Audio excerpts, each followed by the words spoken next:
what has happened.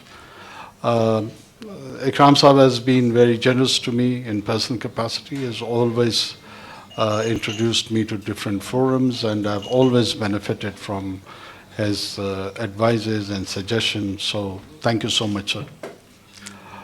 Pakistan's story, Pakistan's storyteller.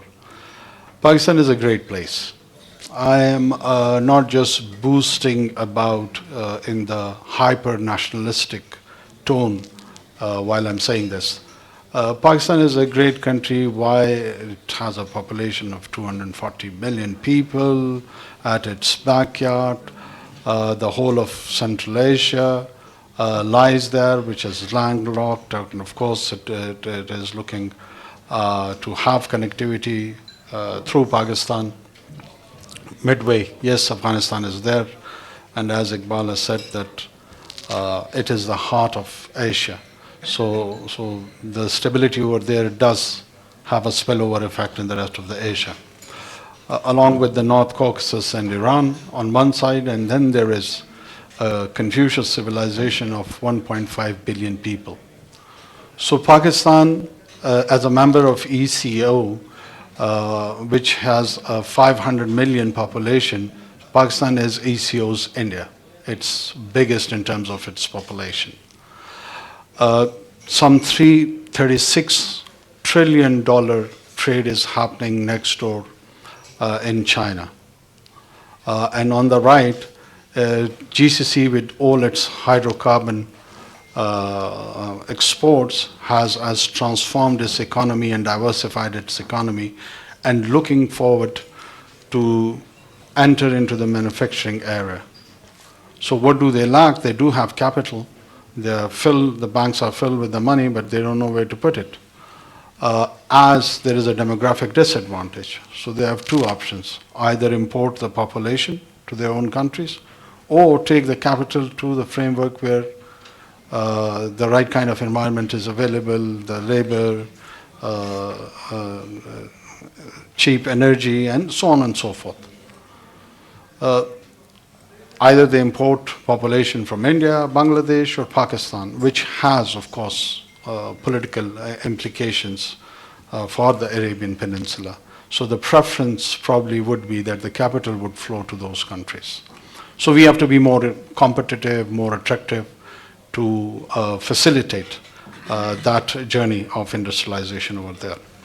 Chinese transformation of the journey of its modernization, where they started post-1979, and they have acquired a stage where they are relocating some of its industry. And one, along with the Southeast Asia, destination would be Pakistan.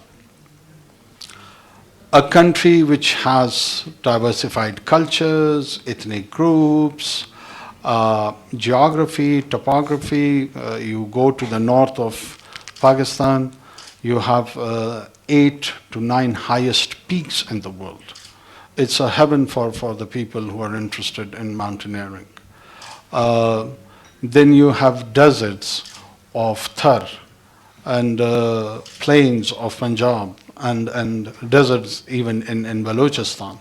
So this is all amalgamation of a different kind of a landscape, which is quite unique that it is offered in one place or in one territory.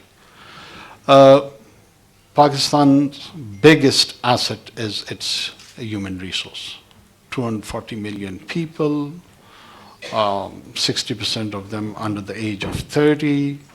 What does that mean? That actually means whole of energy.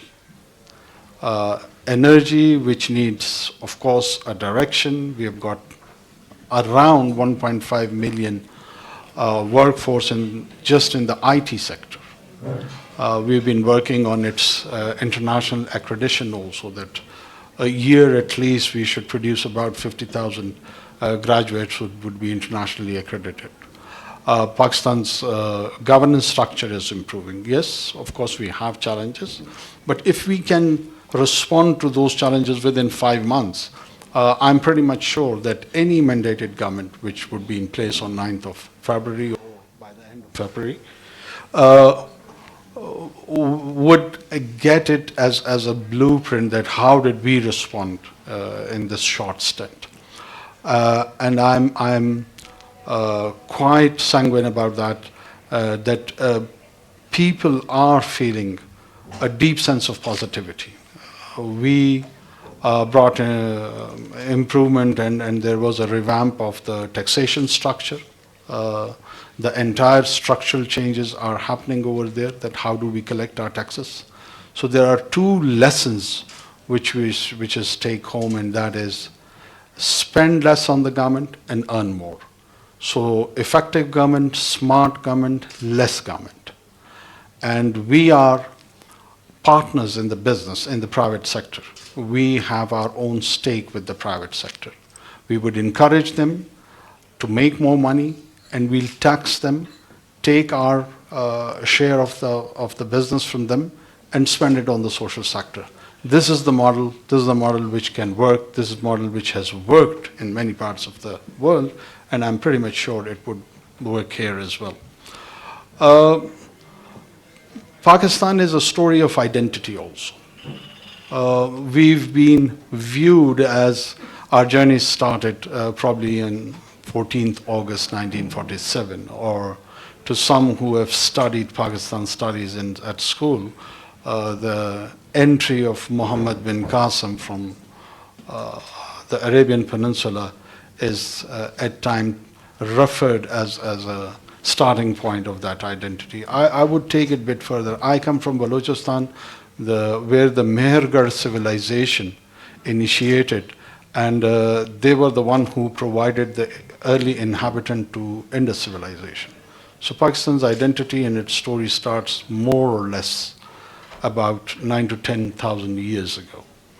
And that was the area where the inhabitation started.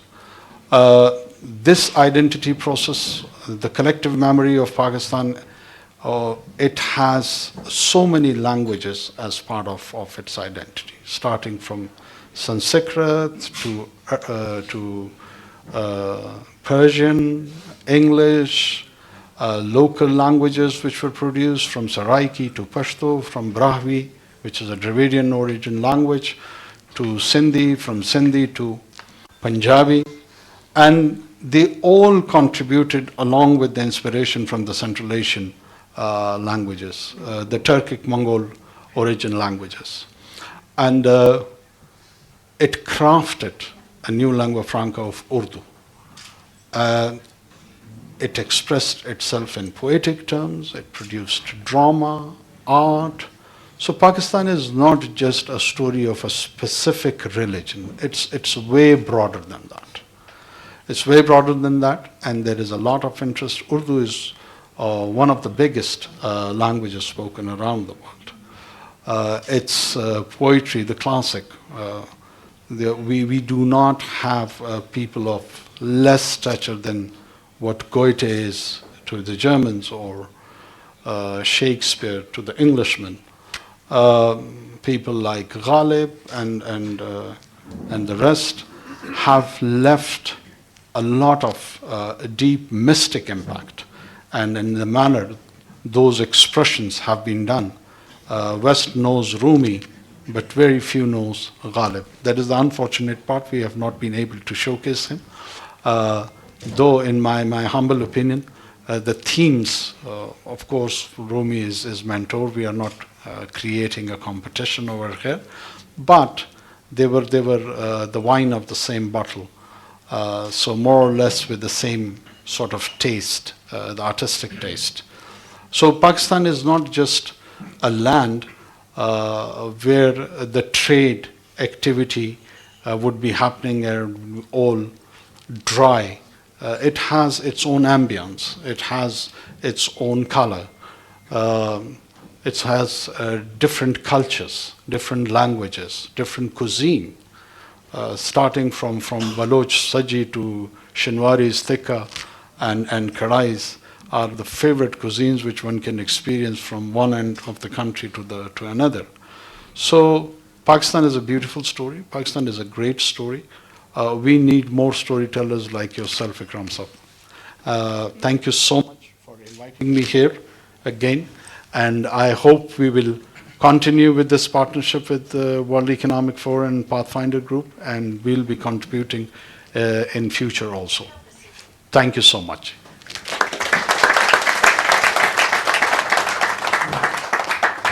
Thank you very much, Prime Minister. I'll let Marek go. Thank you for those wonderful words, and I think